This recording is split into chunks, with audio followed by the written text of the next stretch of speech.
नमस्कार प्यारे बच्चों, एक बार फिर से स्वागत है आप सबका आपके अपने इस ऑनलाइन प्लेटफॉर्म वीर कॉन्सेप्ट पे। कैसे हो आप सब? उम्मीद व आशा करते हैं कि सब स्वस्थ होंगे, मस्त होंगे और अपनी तैयारी को बहुत बेहतरीन तरीके से कर रहे होंगे। हम कर रहे हैं जी अपनी इस इलेक्ट्रीशियन थ्योरी के फाउंडेशन बैच में एसी थ्योरी नामक इस चैप्टर को। इससे पहले इसकी 7 से 8 क्लास में ऑलरेडी आपको दे चुका हूँ। बहुत ही अच्छा और इंटरेस्टिंग टॉपिक है। मॉड्यूल फर्स्ट में जिस टॉपिक का सबसे ज़्यादा एग्जाम में वेटेज रहता है वो आपका एसी थ्योरी ही रहता है। हालाँकि लेंथी चैप्टर है लेकिन समझने लायक चैप्टर है, तो इस वजह से इस चैप्टर को बड़े डिटेल से और इतनी शिद्दत से हम कर रहे हैं ताकि एग्जाम में इस टॉपिक का सिंगल क्वेश्चन भी अपना गलत ना हो। ये जो चैप्टर है और साथ में मॉड्यूल फर्स्ट के 2 और chapter AC theory, polyphase system, magnet and magnetism, ये तीनों चैप्टर आपके मॉड्यूल थर्ड में जाके मोटर्स वाले सेक्शन का आधार बनने वाले हैं। तो इन चैप्टरों को वैसे भी हम सिलेबस के पॉइंट ऑफ व्यू से और आगे चलकर अपने मोटर्स वाले सेक्शन को समझने के लिए भी हम अच्छे से ही इनको कवर करते हैं। जो बच्चे यूट्यूब पे देख रहे हैं तो इस टॉपिक को तो मैं कंप्लीट और बिल्कुल फ्री ऑफ कॉस्ट आपको यूट्यूब पे करवा रहा हूँ। तो यूट्यूब को अगर आपने ये अपनी इस वीर कॉन्सेप्ट नामक यूट्यूब चैनल को सब्सक्राइब नहीं किया है तो इसे सब्सक्राइब कर लीजिए, नोटिफिकेशन बेल को ऑन कर लीजिए और अपने उन दोस्तों के साथ ज़रूर शेयर कीजिए जो टेक्निकल एग्जाम की प्रिपरेशन कर रहे हैं। क्योंकि इस यूट्यूब चैनल पर हमने 7 से 8 कंप्लीट चैप्टर उनकी प्लेलिस्ट मैंने बना रखी है। आप उनको भी देख लीजिए और अपने दोस्तों को भी बताइए कि टेक्निकल एग्जाम की प्रिपरेशन के लिए बहुत कुछ इस यूट्यूब चैनल पर अवेलेबल है। और आप कंप्लीट इलेक्ट्रीशियन थ्योरी का सिलेबस करना चाहते हो, सिलेक्शन की गारंटी वाला कोई बैच अटेंड करना चाहते हो तो इससे अच्छा बैच आपको नहीं मिलेगा। इस बैच की खास बात ये है कि हम इसकी क्लास के अंदर ही चीज़ों को याद करने की कोशिश करते हैं। इस वजह से as compare to other teacher हो सकता है कि अपने लेक्चर उनसे ज़्यादा मिल जाएँगे आपको, लेकिन उसके पीछे मकसद एक ही होता है कि जो बच्चे पढ़ाई से दूर हैं, जिन बच्चों का बेस इतना मजबूत नहीं है या फिर वो बच्चे जो मात्र आईटीआई करके आए हैं, उन बच्चों के लिए इस बैच के अंदर ही क्लास के अंदर ही आपको याद करवाने की भरपूर कोशिश की जाती है। हाँ, नंबर ऑफ क्लासेस अगर ज़्यादा है तो इसका मतलब ये नहीं है कि प्राइस ज़्यादा है। प्राइस और टीचर के कंपैरिज़न में कंटेंट के मामले में बेहतरीन और प्राइस के मामले में कहीं कम, आधे से भी आधा हम प्राइस इसका वसूल रहे हैं आपसे। और वो भी आपको पता है कि बहुत सारे हिडन चार्जेस होते हैं, उनको है ना निकालने के लिए ये चार्ज आपसे लिया जा रहा है मात्र ₹499। एक इस पे स्पेशल और ऑफर दिया है मैंने। हम नहीं चाहते कि कोई भी बच्चा ऐसा हो जो हमसे पढ़ रहा है कि जिसका सिलेक्शन ना हो, लेकिन कोई भी एक्स वाई जेड कोई रीज़न हो जाता है और सिलेक्शन नहीं होता है, तो आप इस बैच को अपने फ़ोन में तब तक पाओगे जब तक आपका सिलेक्शन नहीं हो जाता। जिस दिन आप कॉल करके हमें ये कहोगे कि सर मेरा सिलेक्शन हो गया, आपको बताइए मिठाई खिलाने हम कहाँ आएँ? उस दिन आपके फ़ोन से आपकी इस बैच की वैलिडिटी हटा दी जाएगी, अदरवाइज़ ये आपके टिल सिलेक्शन तक आपके फ़ोन में अवेलेबल रहेगा। तो इससे बेटर मतलब मैं नहीं कर सकता और वो भी इस वजह से है क्योंकि मेरे को पता है कि एक बार में ही बच्चे का पढ़ने से सिलेक्शन होगा तो दोबारा से लंबी वैलिडिटी रखने का कोई तथ्य बनता ही नहीं है क्योंकि हम करा ही इतना बेहतरीन। थ्योरी यहाँ से कीजिए और मॉक टेस्ट लगाइए। थ्योरी में क्लास में जो करवाता हूँ समझ में आएगा, श्योरिटी के साथ आएगा, लेकिन पेपर में एग्जामिनर कैसा क्वेश्चन सेट करता है उसके लिए आपको प्रीवियस ईयर के क्वेश्चनों की प्रैक्टिस करनी ही पड़ेगी। और उन सब के लिए प्रीवियस ईयर के क्वेश्चनों को खंगालने के लिए यहाँ हमने कुल मिलाकर 3500 टेक्निकल के प्रीवियस ईयर लेवल के क्वेश्चन इन मॉक टेस्ट में दिए हैं। अगर आप इन मॉक टेस्ट में 60 से 65 का स्कोर कर लेते हो तो ब्लैंक पेज पे लिख के छोड़ देना सिलेक्टेड। बस वो सिलेक्शन की डेट आनी ही बाकी रहेगी क्योंकि ये लेवल के क्वेश्चन है। कंसिस्टेंसी के साथ इनमें स्कोर बनना चाहिए। ये नहीं कि किसी एक टेस्ट में बन गया 65 तो लिख के छोड़ दिया। लगातार 5 से 7 टेस्टों में आपका स्कोर बन रहा है, लगाने सारे ही है, तो इसका मतलब आपका सिलेक्शन होगा, श्योरिटी के साथ होगा। तो अब स्टार्ट करते हैं अपनी इस क्लास को सरस्वती माता का नाम लेके जय सरस्वती माँ। और वीडियो अगर आपको पसंद आए, इस चैनल पे आपको हेल्पफुल कंटेंट मिल रहा है तो भाई इसको अपने दोस्तों के साथ ज़रूर शेयर कीजिए। कमेंट करके ज़रूर बताया करो कि क्लास कैसी है, ठीक है? आज की इस क्लास में जो अपना टॉपिक रहेगा वो इस एससी चैप्टर की बिल्कुल कोर है, मतलब जान ही समझ लीजिए आप। यानी कि हम कर रहे हैं पावर फैक्टर। पावर फैक्टर पे जाने से पहले हम बेसिकली थोड़ा पावर के बारे में जानेंगे। हल्का फुल्का पावर हम साइंस से रिलेटेड, फिर एससी सर्किट की पावर से रिलेटेड। और पावर को जब करेंगे ना तो 3 प्रकार की पावर हमें करनी होती है। एक्टिव पावर, रिएक्टिव पावर और फिर होती है जी अपेरेंट पावर। परेशान नहीं होना, ये सारे शब्द आपके लिए नए हैं। मैंने फर्स्ट टाइम सिलेबस किया था तो मेरे लिए भी नए थे, आपके लिए भी नए हैं, लेकिन परेशान होने की ज़रूरत नहीं, हम आपको क्लास के अंदर ही याद करवाएँगे। इन तीनों प्रकार की पावर करने के बाद हम फिर एक ट्रायंगल बनाते हैं। जैसे पहले भी हमने ट्रायंगल बनाई थी, याद है आपको? है ना? हमने ट्रायंगल बनाई थी जो प्रतिबाधा थी उस तौर पर, आपके प्रतिरोध, प्रतिघात और प्रतिबाधा इनके बनाई थी। इनके 3 अपोजिट की भी ट्रायंगल बनाई थी हमने। ठीक उसी प्रकार से तीनों पावरों को यहाँ इकट्ठा कर कर फिर एक ट्रायंगल बनाते हैं और फिर फाइनली हम कंपैरिजन करने के बाद अपने मुख्य टॉपिक पे पहुँच जाएँगे, जिसका नाम है जी पावर फैक्टर। तो पावर फैक्टर से पहले है, वो भी बहुत काम का है। वो भी वहाँ से भी क्वेश्चन उठ के आते हैं और ये फिर उससे आगे का एडवांस वर्जन है पावर फैक्टर। पावर फैक्टर ऐसी थ्योरी में 1 से 2 क्वेश्चन लेके बैठा है, साथ में पूरा का पूरा पावर फैक्टर जान फूँक देगा आपके मशीनी वाले सेक्शन में। किसी पावर मोटर की कहेंगे कि इसका पावर फैक्टर अच्छा नहीं है, लैगिंग है, लीडिंग है, पावर फैक्टर को सुधारने के लिए, तो बहुत रिपीट होने वाला ये शब्द है, इस वजह से यहाँ हमको बहुत अच्छे से और डिटेल से अपने को इस पावर फैक्टर को करना होगा। पावर फैक्टर के बाद एग्जाम्पल के साथ हमने बियर वाले एग्जाम्पल के साथ पढ़ेंगे, पावर फैक्टर की इफेक्ट क्या रहेंगे, कम पावर फैक्टर है तो क्या नुकसान हो सकता है, ज़्यादा है तो क्या बेनिफिट मिलेगा, पावर फैक्टर को सुधारने की कौन-सी 3 विधियाँ हैं और पावर फैक्टर के क्या-क्या प्रकार है ना? इन सबको पढ़ने के बाद अपना ये पावर फैक्टर अच्छे से कंप्लीट हो जाएगा। तो यथासंभव आज की इस क्लास में हम इसे पूरा करने की कोशिश करेंगे, फिर भी अगर थोड़ा बहुत रह जाता है तो टू बी कंटिन्यू रखना। हमारी कोशिश यही है कि इस एससी नामक टॉपिक के चाहे 10 क्लास लेनी पड़े, 11 क्लास लेनी पड़े, लेकिन जितना भी कंटेंट होगा इस टॉपिक से रिलेटेड वो सारा का सारा निचोड़ के आपके इसी यूट्यूब चैनल पर जिसका नाम वीर कॉन्सेप्ट है उस पे मैं रखूँगा। और न सिर्फ ये ऐसी चैप्टर है, जो चैप्टर मैंने यूट्यूब पे करवाया है वो अति है उसकी। ऑलरेडी मैंने बहुत सारे यूट्यूब पे इसी पे प्लेलिस्ट बना के दे रखी है, आप उन्हें भी देखना, आपको आनंद आएगा और आप यहाँ से भी इस ऐसी नामक थ्योरी को बहुत अच्छे से कवर करते हुए चलेंगे। सब कुछ आनंद आ रहा हो तो फिर आप हमारा बैच लेने के लिए जाइए और लेने से पहले वहाँ भी प्रत्येक चैप्टर की 2 से 3 क्लासें मैंने डेमो के तौर पे डाल रखी है। मतलब तसल्ली बख्श है, ये नहीं कि दिखाया कुछ किया गया और अंदर कंटेंट कुछ और मिले। मैंने प्रत्येक चैप्टर की स्टार्टिंग की मतलब अगर मैं 175 आवर का अगर सिलेबस कराऊँगा, तो उसमें से 60 से 65 क्लास में बिल्कुल फ्री ऑफ कॉस्ट रखूँगा ताकि बच्चे को रियलाइज़ हो कि हाँ, रियलिटी में कंटेंट में दम है।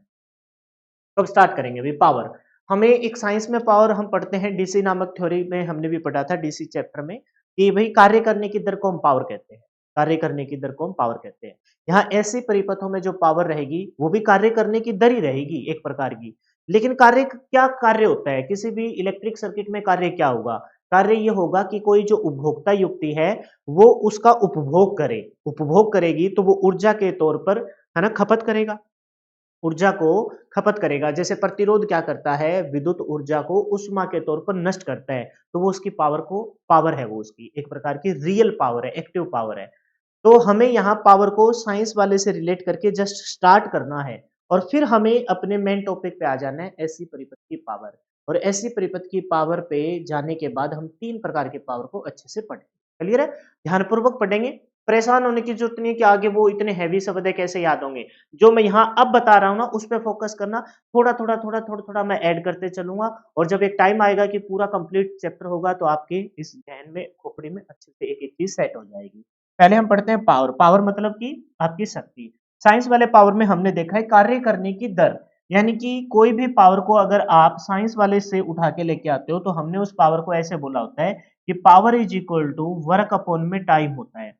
यानी कि कोई काम अगर आप कर रहे हो तो कितने समय में कर देते हो। कम समय में ज्यादा काम कर देते हो तो आपकी पावर ज्यादा है भाई, और ज्यादा समय में कम काम करते हो तो इसका मतलब आपकी पावर कम है।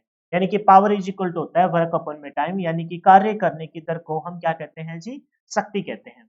अगर देखा जाए कि इनको मेजरमेंट किससे करते हैं तो आप बताइए कार्य को आप किस में मापते हो? कार्य को सर हम जूल में मापते हैं। कार्य को हम किस में मापते हैं? जूल में। और समय को आप किस में मापते हो? सर समय को हम सेकंड में मापते हैं। हम यूनिट की तरफ जा रहे हैं। यानी कि कार्य करने की दर, कितने समय में आप कितना काम कर रहे हो वो आपकी शक्ति है ना? किसी की कम शक्ति है, किसी की ज्यादा शक्ति है। टाइम फिक्स ले लिया, उस टाइम में कोई ज्यादा काम कर देता है तो उसकी शक्ति ज्यादा है। उतने ही टाइम में कोई कम काम करता है तो उसकी शक्ति कम है।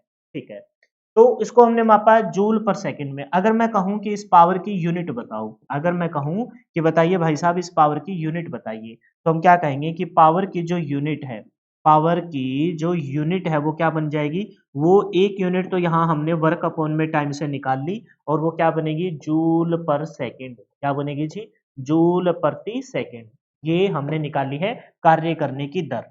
लेकिन आपको पता है कि जूल प्रति सेकंड को ही हम क्या कहते हैं जी? वाट कहते हैं। जूल प्रति सेकंड को ही हम क्या कहते हैं जी, वाट कहते हैं। इसका मतलब आपकी जो शक्ति है वो जूल प्रति सेकंड के साथ साथ किस में मापी जाती है जी, वाट में मापी जाती है। किस में मापी जाती है जी, वाट में मापी जाती है। तो कार्य करने की दर जो हमने साइंस से उठाया उसकी यूनिट को हमने देखा जूल प्रति सेकंड या फिर वाट। अब बात करते हैं कि ऐसी परिपथों की जो पावर होती है वो क्या रहेगी। ऐसी परिपथों की पावर है उसको हम कैसे बताएंगे, तो हम कहेंगे कि ऐसी परिपथों में जो पावर है का मतलब होता है वो होता है ऊर्जा की खपत। अब आप कहोगे सर ऊपर वाली डेफिनेशन से तो बहुत अलग हो गया, ये ऊर्जा की खपत होने की दर ये अलग हो गया। अलग नहीं है, सेम ही शब्द है, लेकिन बस वो अपने साइंस से है और ये अपने टेक्निकल इलेक्ट्रिशियन से रिलेटेड हो गया। कार्य करने का मतलब क्या है कि हम जो कोई काम कर रहे हैं तो अपनी एनर्जी को एज पर वहां कंज्यूम कर रहे हैं। जैसे मैं यहाँ सुबह से लेकर शाम तक पढ़ाता रहूंगा तो स्टार्टिंग में जो मेरे अंदर पावर थी वो धीरे धीरे डाउन हो जाएगी, क्योंकि मैंने अपनी उस पावर को जूल मतलब जूल के तौर पर नष्ट कर दिया समय के साथ साथ। ठीक उसी प्रकार से जब अपना करंट चल रहा होगा तो वहां पर कोई उपभोक्ता युक्ति होगी। ऐसी परिपथों में कोई उपभोक्ता युक्ति होगी, बल्ब हो गया, फैन हो गया, कोई वॉशिंग मशीन होगी, कोई भी उपभोक्ता युक्ति है तो वो क्या करेगी, वहां पर भी एक प्रकार का कार्य किया जाएगा, वो उपभोग करेगी, ऊर्जा की खपत करेगी। और किसके सापेक्ष, समय के सापेक्ष। कार्य किसी के सापेक्ष, समय। यानी कि जो उपभोक्ता युक्ति है वो ऊर्जा की खपत करेगी, तो ऊर्जा के खपत होने की दर ही आपकी क्या कहलाती है, पावर कहलाती है। पावर की वही सेम डेफिनेशन है, कार्य करने की दर, ऊर्जा के खपत की दर, ऊर्जा के खपत की दर, कार्य करने की दर, एक ही बात है दोनों, बस वो थोड़ा सा साइंस है और ये थोड़ा सा टेक्निकल। क्या सर यहाँ से कोई क्वेश्चन आएगा? नहीं, डीसी थ्योरी में हमने पावर से पढ़ा, बस वही चीजें आपको ध्यान रखनी थी। ये तो जस्ट इसका बेस बनाया है, हमने तैयार करना है टॉपिक, जिस टॉपिक पे हम जाने वाले हैं। तो हमने देखा कि कार्य करने की दर जूल प्रति सेकंड वाट में जिसे मापते हैं, और ऐसी परिपथों में ऊर्जा की खपत की दर को हम क्या कहते हैं जी, पावर कहते हैं। क्या कहते हैं जी, पावर कहते हैं। अब बात करते हैं कि ऐसी परिपथों में जो शक्ति पावर होती है वो डीसी की तरह इतनी सीधी सादी नहीं होती भाई। क्या मतलब है इतना, इस बात का क्या मतलब है, डीसी की तरह सीधी नहीं होती, क्योंकि डीसी परिपथों में जो हम पावर निकालते हैं, डीसी परिपथों में जो हम पावर निकालते हैं उसका बहुत ही सिंपल सा फॉर्मूला है, और पता है क्या है, voltage into current. Voltage into current यानी कि विद्युत धारा आई। यानी कि डीसी परिपथों में जो पावर होती है उसका बहुत ही सिंपल सा फॉर्मूला है, और फॉर्मूला क्या है, P is equal to V I. इसी वजह से लिखा है कि ऐसी परिपथों की जो शक्ति है वो डीसी की तरह इतनी सिंपल नहीं है। डीसी में पावर कैसे निकालते हैं, P is equal to V into I. P is equal to V into I. क्यों इतनी सिंपल है वहां, क्योंकि वहां पर आपकी डीसी के अंदर कोई भी फ्रीक्वेंसी का वेरिएशन नहीं हो रहा। फ्रीक्वेंसी का वेरिएशन नहीं हो रहा तो वोल्टेज को धारा से मल्टीप्लाई करके हम पावर ले लेंगे कि उस सर्किट में कितनी आपने ऊर्जा को खपत की है, ऊर्जा की खपत समय के सापेक्ष, ऊर्जा की खपत की दर। लेकिन ऐसी परिपथों में आपको पता है कि भाई वोल्टेज भी है और करंट भी है, दोनों में फ्लक्चुएशन आती है कि नहीं आती। तो वोल्टेज और करंट में फ्लक्चुएशन मतलब वेरिएशन होता है, तो एक तो फेज अंतर आ जाएगा, फेज अंतर आएगा तो पावर फैक्टर आएगा, पावर फैक्टर भी कोई चीज होती है तो वो चीजें भी इफेक्ट करेगी। साथ में आपको पता है कि यहाँ पर तीन एसी के अंदर, एसी थ्योरी के अंदर हम तीन प्रकार के बेसिक एलिमेंट यूज करते हैं। पता है कौन कौन से, रजिस्टर, इंडक्टर, कैपेसिटर। और मैं बहुत लंबे समय से इन क्लासों में कह रहा हूं कि भाई एसी थ्योरी के अंदर रजिस्टर, इंडक्टर, कैपेसिटर के कॉन्सेप्ट रिपीट होते हैं, अब तक तो नहीं आए थे, अब आएंगे, अब यहाँ से स्टार्ट हो जाएंगे। आगे चलकर रजिस्टर, इंडक्टर, कैपेसिटर को सारा इस एसी थ्योरी के अंदर पढ़ना है। तो जो ये प्रतिरोध होता है ना, रजिस्टर होता है, ये रियल में पावर को खपत करता है। कैसे करता है, क्योंकि ये पावर, ऐसी परिपथों में पावर की डेफिनेशन क्या पढ़ी हमने, सुन लीजिए बस आप, काम का तो यहाँ आगे चल के पेज पे आएगा क्वेश्चन तो, लेकिन एक बैकग्राउंड माहौल बेस तो बनना जरूरी है ना। प्रतिरोध क्या करता है, विद्युत धारा को उष्मा के तौर पर नष्ट करता है, उष्मा के तौर पर नष्ट करता है। और अभी डेफिनेशन क्या पढ़ के आए हैं, ऊर्जा की खपत की दर, ऊर्जा की खपत कर रहा है, यानी कि प्रतिरोध विद्युत धारा को उष्मा के तौर पर खपत यानी कि नष्ट कर रहा है। वो एक्चुअल में प्रतिरोध यहाँ एक रियलिटी में वास्तविक खपत करता है, जबकि यहाँ इसके अलावा, प्रतिरोध के अलावा दो एलिमेंट कौन से हैं, इंडक्टर और आपका कैपेसिटर, प्रेरक और संधारित्र। ये भी करते हैं लेकिन ये रियलिटी वाले नहीं करते, ये आभासी करते हैं, आभासी प्रकार की करते हैं। तो ये जो तीन प्रकार के आपने एलिमेंट देखे, ये एलिमेंट एसी के अंदर रोल प्ले करने वाले हैं। रोल प्ले करेंगे तो पावर इतने सिंपल वे से निकलेगी, क्योंकि यहाँ वोल्टेज और करंट के बीच में भी अंतर है, और प्लस में ये जो तीन एलिमेंट है ये भी अपना रोल प्ले करेंगे, और इन सब से इफेक्ट होके जो फाइनल पावर आएगी वही आपकी पावर रहेगी। तो यहाँ देखिए क्या कहा है कि ऐसी परिपथों की पावर इतनी सिंपल सैंपल से नहीं मिलेगी। इसमें तत्कालिक शक्ति, ये तीन शब्द फोकस करना, वास्तविक शक्ति, यानी कि रियल पावर किस पे डिपेंड करती है? हमें ऐसी परिपथों में शक्ति निकालने के लिए 3 प्रकार की शक्तियों को पढ़ना होगा। वास्तविक शक्ति, बस नाम सुन लीजिए, धीरे-धीरे सब याद हो जाएँगे, परेशान होने की ज़रूरत नहीं है। दूसरी है जी आपकी आभासी शक्ति, वास्तविक शक्ति, आभासी शक्ति और प्रतिक्रिया शक्ति। इंग्लिश वाले नाम थोड़ा-सा हो सकता है कि आपने सुने हो। पहली होती है जी रियल पावर, फिर होती है जी एपेरेंट पावर और तीसरी होती है जी आपकी रिएक्टिव पावर। इन सभी प्रकार की पावरों से गुज़रना पड़ेगा। रुकिए, अभी और बाकी है। क्योंकि ऐसी परिपथों की पावर इतनी सीधी-सादी नहीं होती as compare to DC. DC में तो power is equal to V into I, लेकिन यहाँ 3 प्रकार के पावर को पढ़ना पड़ेगा। कौन-सी? आपकी क्या कहेंगे? वास्तविक शक्ति, फिर आपकी आभासी शक्ति और तीसरे नंबर पे आपकी प्रतिक्रिया शक्ति। फिर क्या कहता है? जो वोल्टेज और करंट के बीच में फेज़ अंतर, जो आपका फेज़ अंतर, फेज़ डिफरेंस आता है, वोल्टेज और करंट के बीच में फेज़ अंतर और पावर फैक्टर, और क्या बताया? पावर फैक्टर, फेज़ अंतर और पावर फैक्टर पर निर्भर करती है। ये जो आपकी 3 शक्ति है ना, क्योंकि मैंने क्या कहा था यहाँ की वोल्टेज और आपको पता है कि डीसी है तो भाई सिंपल से फॉर्म में चल रहे हैं, लो भाई डीसी है, कोई फर्क नहीं पड़ा। लेकिन यहाँ जब एसी आएगी तो आपको पता है कि ये मान लेते हैं वोल्टेज है, तो हो सकता है कि धारा का कोई फेज अंतर आ गया होगा, इधर से धारा का क्या आ गया हो, कोई फेज अंतर आ गया होगा। तो ये जो फेज अंतर यहाँ बना है, यहाँ से लेकर और यहाँ तक का जो फेज अंतर बना है, तो इस फेज अंतर पर भी आपकी ये पावर डिपेंड करने वाली है। इस फेज अंतर पे भी ये आपकी पावर क्या करने वाली है जी? डिपेंड करने वाली है। तो यही बोला है कि ऐसी परिपथों के अंदर पावर इतने सिंपल से तरीके से नहीं निकाली जाती। 3 प्रकार की पावरों से गुजरना पड़ता है। कौन-कौन सी? बस सुनना है आपको। पहले नंबर पर वास्तविक, दूसरे नंबर पर आभासी और तीसरे नंबर पर प्रतिक्रिया। और ये तीनों की तीनों पावर है, ये आपके किस पे निर्भर करती है? वोल्टेज और धारा के फेज अंतर पर निर्भर करती है। सुनते रहिए बस। किस पे निर्भर करती है? फेज अंतर पर और पावर फैक्टर पर निर्भर करती है। इन सब से मिलाकर हम ऐसी परिपथों की पावर निकालते हैं। इन सब का निचोड़ देखिए। संक्षेप तो क्या है, इतनी सारी राम कहानी हमने बना दी, लेकिन मैंने क्या कहा, यहाँ से क्वेश्चन नहीं आएगा। ये सारे टॉपिक है। जैसे आपको मैं बताऊंगा कि वास्तविक शक्ति पूरा डिटेल से पढ़ना है, आभासी शक्ति पूरा डिटेल से पढ़ना है, प्रतिक्रियाशील शक्ति पूरे डिटेल से पढ़ना है, और पावर फैक्टर जो हमने यहाँ देखा है, फेज अंतर तो हम और अच्छे से पढ़ चुके हैं, लेकिन यहाँ पावर फैक्टर को भी बड़ा डिटेल से पढ़ना है। तो ये सारे टॉपिक है छोटे छोटे। संक्षेप में कहता है, यह बताता है कि सर्किट ऐसी परिपथों के अंदर पावर क्या बताता है कि सर्किट में कितनी ऊर्जा वास्तव में काम करने में खर्च हुई। क्या बताता है कि वास्तव में सर्किट में कितनी ऊर्जा वास्तव में काम करने में खर्च हो रही है, ये होती है पावर। और कितनी ऊर्जा स्टोर होकर वापस लौट रही है, कितनी ऊर्जा स्टोर होकर वापस लौट रही है, और कुल कितनी ऊर्जा सप्लाई की जा रही है, ये है जी एक्चुअल में पावर। अब आपको ये लाइन नहीं समझ में आएगी, एक मैं एग्जांपल देता हूं, व्यवहारिक एग्जांपल। शादी ब्याह होती है, तो जब हलवाई अपने गांव वगैरह में बिठाते हैं भाई हलवाई, तो शहरों में तो आपको पता है मिठाई रेडीमेड आती है, लेकिन गांव का तो अपना ही एक सीन है, मजा आता है गांव में। तो जैसे क्या होता है कि भाई हलवाई आएगा और पूछेगा कि भाई कितने का एस्टिमेट है, आपने कह दिया सर 250 एक तो बराती है, 500 एक गांव के, 750 बंदों का खाना वगैरह तैयार कर दीजिए, लड़की की शादी है। जब जैसे उसने बोला 750, तो वो क्या कहता है, भाई 750 चलो ठीक है, लेकिन अप डाउन कर कर मैं कम तो करते ही नहीं, क्योंकि ऐसे नहीं होना चाहिए कि खाना कम पड़ जाए। तो वो कहता है कि चलो 900 से 950 और ज्यादा से ज्यादा 1000 का एस्टिमेट लेके चलो। तो उस हिसाब से सामान मंगा लिया जाता है। तो उसमें से कितना खपत हुआ, क्या कह रहे हैं, कितनी ऊर्जा वास्तव में कार्य करने में खर्च हुई, कितनी खपत हुई, ठीक है, कितनी स्टोर होकर वापस लौटा गई, कितनी स्टोर में स्टोर होकर वापस लौटा दी गई, वो वापस लौटाने की जो बचा हुआ माल है वो दे दिया गया, बचा हुआ माल दे दिया गया, लेकिन बाजी भी तो बांधनी है ना लोगों के साथ। तो कह रहे हैं कुल कितनी ऊर्जा सप्लाई की जा रही है, ये रियल एग्जांपल है।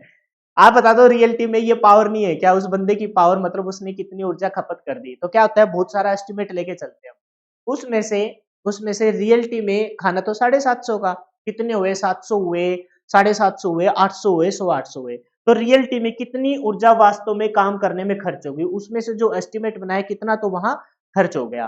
फिर कितना कि जो बचा हुआ है उसमें से फिर हम क्या करते हैं, कितनी स्टोर होकर वापस लौट रही है, भाई इतना बच गया, जो पैक्ड है उनको तो लौटाया जाए, लेकिन जिसके मिठाइयां बन चुकी है अब उनकी क्या बनेगी, भाजी बनेगी, है ना, पॉलिथीन में पैक हो गए। कितनी और कुल कितनी ऊर्जा सप्लाई की जा रही है, ये रियलिटी में कौन है, क्या है, ऐसी परिपथों की पावर है, ऐसी परिपथों की पावर है।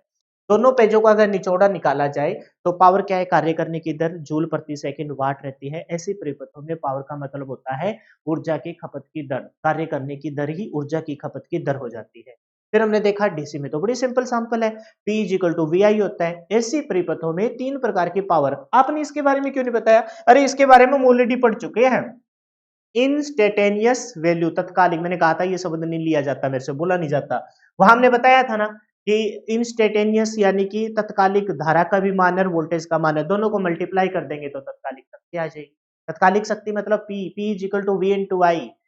इंस्टेंटेनियस वैल्यू है, उसमें वोल्टेज और धारा के मान को मल्टीप्लाई। लेकिन इनके बारे में नहीं पढ़ा, इनको पढ़ना है।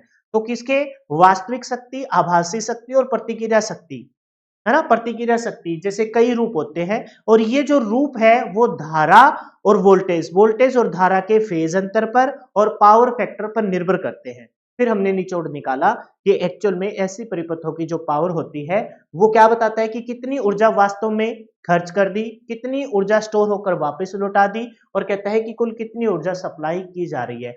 आ कितनी रही है, उसमें से कितनी खपत कर ली, कितनी हमने वापस लौटा दी, ये सारा कुछ सारा इसमें स्टडी किया जाता है। आपके पावर में ऐसी परिपथों की पावर के अंदर स्टडी किया जाता है। यहां तक शायद ही कोई क्वेश्चन बने, लेकिन ये हमने बैकग्राउंड तैयार कर दिया, ये हमने बेस बना दिया। अब आगे की चीजों को समझने में आपको जरा से भी दिक्कत नहीं आएगी। बस बने रहिए लास्ट तक और चीजों को समझते रहिए। आपको मैं विश्वास दिलाता हूं मुश्किल टॉपिक है, लेकिन इंटरेस्ट ऐसे क्रिएट कर दूंगा कि आपको एक एक चीज आपको याद होगी। ठीक है जी, देखते हैं। तो सबसे पहले सक्रिय पावर यानी कि एक्टिव पावर, तीन प्रकार की पावर पढ़नी है। सबसे पहले सक्रिय, सर सक्रिय कहाँ से आ गया, आप तो वास्तविक बता रहे थे, आप तो रियल बता रहे थे, वही सारे इसके ही नाम है भाई। आप बताइए सक्रिय, सक्रिय को इंग्लिश में क्या कहते हैं, एक्टिव। अच्छा एक बात बताओ, तुमको ये थोड़ा सा मतलब ऐसे नहीं लग रहा सारे एक ही थाली के चट्टे बट्टे हैं? जैसे एक्टिव कोई एक्टिव बंदा हो तो एक्टिव, और एक है पैसिव बंदा। एक एक्टिव बंदा है, एक कोई पैसिव बंदा। आप बताओ कौन बंदा रियल हो सकता है? पैसिव जो निष्क्रिय है, जो डल है, वो कभी रियल हो सकता है क्या? नहीं हो सकता।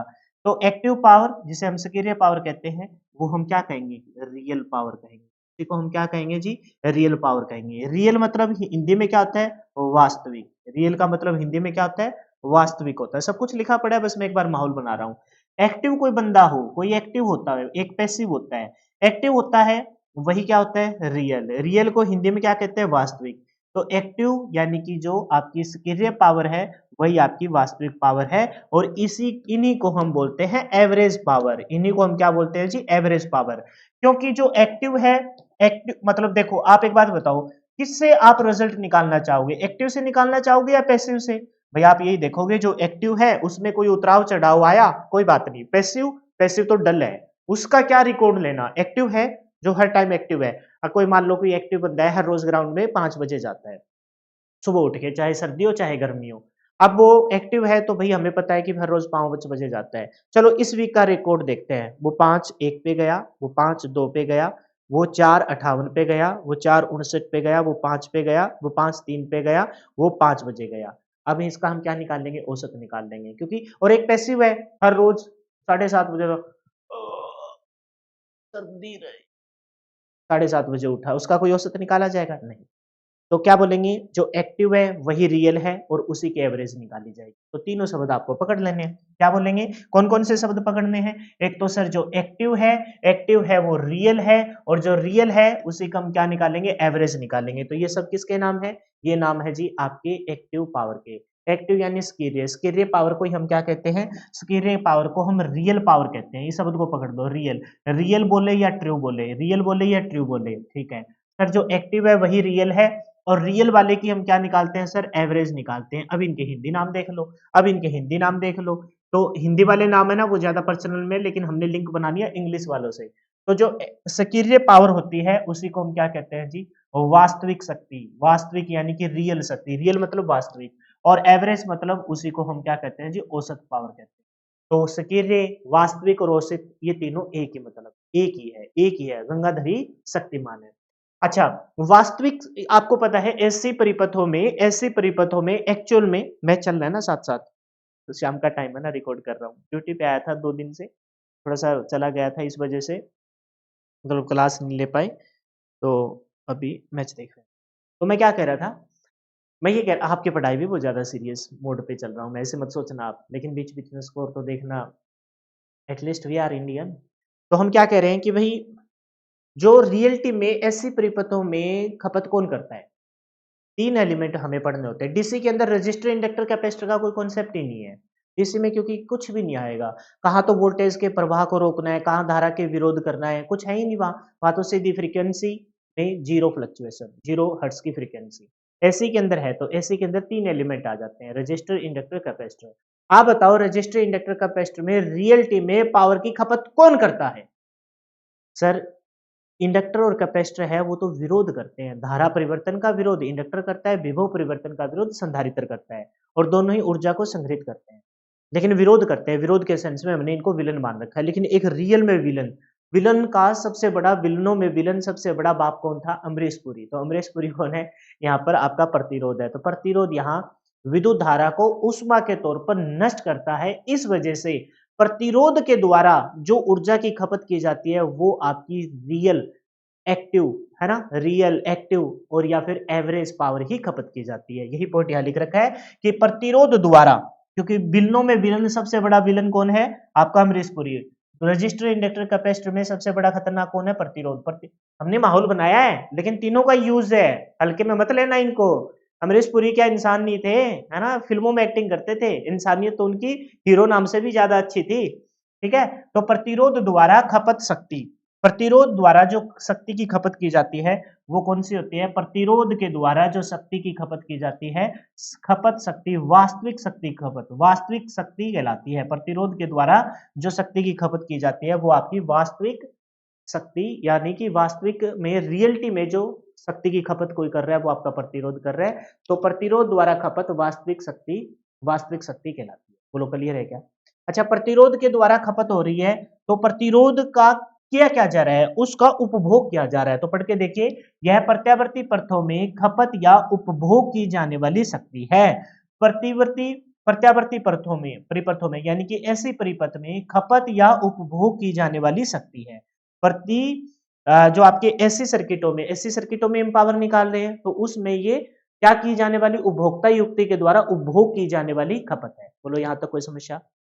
हमने देखा जो एक्टिव है वही रियल है और उसी की हम क्या निकालते हैं? एवरेज निकालते हैं। उसी की क्या निकालते हैं? अभी एवरेज निकालते हैं। फिर हमने देखा कि भाई जो प्रतिरोध है वो रियलिटी में क्या करता है? खपत करता है। तो प्रतिरोध की द्वारा खपत होती है वो शक्ति, खपत शक्ति है, ऐसे लिखना था, खपत शक्ति, वास्तविक शक्ति। एक मिनट, थोड़ा सा इसको थोड़ा सा सही कर दो। प्रतिरोध द्वारा खपत शक्ति, प्रतिरोध द्वारा खपत शक्ति, वास्तविक, वास्तविक, थोड़ा सा वो अंडरलाइन है इकट्ठी कर दी, प्रतिरोध द्वारा खपत शक्ति, वास्तविक, अलग अलग तोड़ दिया ना, एक कोमा लगाना चाहिए था। प्रतिरोध द्वारा, प्रतिरोध द्वारा खपत शक्ति वास्तविक शक्ति कहलाती है, वास्तविक शक्ति कहलाती है। और प्रत्यावर्ती परिपथों में जो वास्तविक शक्ति होती है वो खपत या उपभोग की जाने वाली शक्ति होती है। खपत या उपभोग, खर्च हो जाती है ये, है ना, इसको क्योंकि प्रतिरोध के द्वारा इसको ऊष्मा के तौर पर नष्ट कर दिया गया तो ये वास्तव में आपकी खपत हो गई, उपभोग हो गया, इसका उपभोग हो गया। इसे पी से डिनोट करते हैं, इसको पावर को, एक्टिव पावर को किससे डिनोट करते हैं? पी से दर्शाते हैं और इसका मात्रक क्या है जी? वाट है। अच्छा, वाट तो इसका बेसिक मात्रक हो गया, वाट तो इसका बेसिक मात्रक हो गया, वाट तो इसका क्या हो गया जी? बेसिक मात्रक हो गया। इसके अलावा इसके क्या मात्रक हो जाएंगे? तो भाई बड़ी यूनिट में चलेंगे हम, क्योंकि मशीन आगे जब पढ़नी है तो बड़े बड़े मात्रक हमें लेने पड़ेंगे। तो इसका मात्रक होगा जी किलोवाट।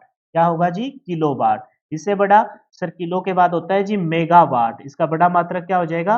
मेगावाट, किलो मेगा, और इससे बड़ा क्या हो सकता है? गीगावाट। ये कुछ ज्यादा ही हो गया तो मेगा तक हम रखते हैं। ठीक है, कहां तक रखते हैं जी? मेगा तक रखते हैं। तो इसका जो, इसको पी से डिनोट करते हैं, एक्टिव, रियल और एवरेज, तीनों एक ही बात है। एक्टिव मतलब सक्रिय, रियल मतलब वास्तविक, और एवरेज मतलब औसत। जिसको आप पी से डिनोट करते हो उसका मात्रक क्या है? वाट। वाट तो इसका बेसिक मात्रक है। बड़े मात्रक मशीनी सेक्शन में जाएंगे तो किलो वाट, किलो वाट के तौर पर ऊर्जा की खपत कर ली, मेगावाट के तौर पर ऊर्जा की खपत कर। अच्छा, इसको जो इंडिकेट किया जाता है, पी मतलब एक्टिव पावर, एक्टिव पावर का जो फॉर्मूला बनेगा वो बनेगा V I cos phi. DC परिपथों में जो हम पावर निकालते हैं वो सिंपल से निकालते हैं, P is equal to V into I. क्योंकि वहां आपके वोल्टेज और धारा के बीच में कोई फेज अंतर नहीं होता, वो तो स्मूथ चलती है। तो यहाँ पर आपका फेज अंतर होता है, फेज अंतर होता है तो साथ में आपका पावर फैक्टर भी आएगा। तो पावर फैक्टर फेज अंतर को किससे डिनोट करेंगे, सब के सब आपके किसके अंदर आ जाएंगे, कोस फाई के अंदर आ जाएंगे। तो वोल्टेज और धारा का मान तो है, लेकिन वोल्टेज और धारा के मान के बीच में जो अंतर है उसको हम किससे डिनोट करते हैं, फाई से। और ये जो कोस फाई है ये आपके पावर फैक्टर की तरफ लेके जाएगा। कोस फाई क्या है, पावर फैक्टर, और फाई क्या है, तो फाई के लिए हम बोलेंगे वोल्टेज तथा धारा के मध्य का कोण, वोल्टेज और धारा के मध्य का कोण। अब जाके एक पावर आपकी, हम जा रहे हैं ऐसी परिपथों की कुल पावर निकालने में। उसमें सबसे पहले हमें देखना है जी आपकी वास्तविक पावर। वास्तविक पावर मतलब रियल, रियल वाला ही क्या होता है, एक्टिव। एक्टिव बोल दीजिए, चाहे वास्तविक बोलिए, सक्रिय बोलिए, एक्टिव बोलिए, सारे एक ही नाम है। तो हमने नाम उठाया हेडिंग के तौर पर सक्रिय। सक्रिय मतलब एक्टिव। एक्टिव जो लोग होते हैं वो रियल होते हैं। एक्टिव लोगों की ही औसत निकाली जाती है, तो लिंक कर देंगे इनको। तो सारे शब्द ध्यान रखेंगे, एक्टिव मतलब सक्रिय, रियल मतलब वास्तविक, और एवरेज मतलब औसत। तो सक्रिय, वास्तविक और औसत ये तीनों एक ही बात हो गई। ये किसके द्वारा खपत की जाती है, तो प्रतिरोध के द्वारा जो खपत की जाती है वो वास्तविक यानी कि आपकी सक्रिय खपत होती है, ठीक है। और ये विद्युत परिपथों के द्वारा इस पावर का उपभोग कर लिया जाता है। दूसरी लाइन में हमने पढ़ा, इसे पी से दर्शाते हैं और इसका मात्रक है जी वाट। बड़े मात्रक kilowatt, megawatt, gigawatt, kilowatt, megawatt, आपके गीगावाट। फिर इसकी कैसे फॉर्मूला क्या बनेगा, P इक्वल टू पी मतलब पावर, कौन सी पावर, तो कहेंगे आपकी active power, active power, real power, average power, P equal to VI cos phi, VI cos phi. Voltage और धारा का डीसी के अंदर होता तो VI सिंपल, लेकिन एसी के अंदर है तो सिंगल फेज की क्या बोलेंगे, VI cos फाई। इसमें भी आगे चलकर मैं दिखाऊंगा तुमको, ये सिंगल फेज की है। थ्री फेज जब देखेंगे ना, क्योंकि जब आप पॉलीफेज सिस्टम पढ़ोगे ना तो वहां तीन अलग अलग फेज आएंगे।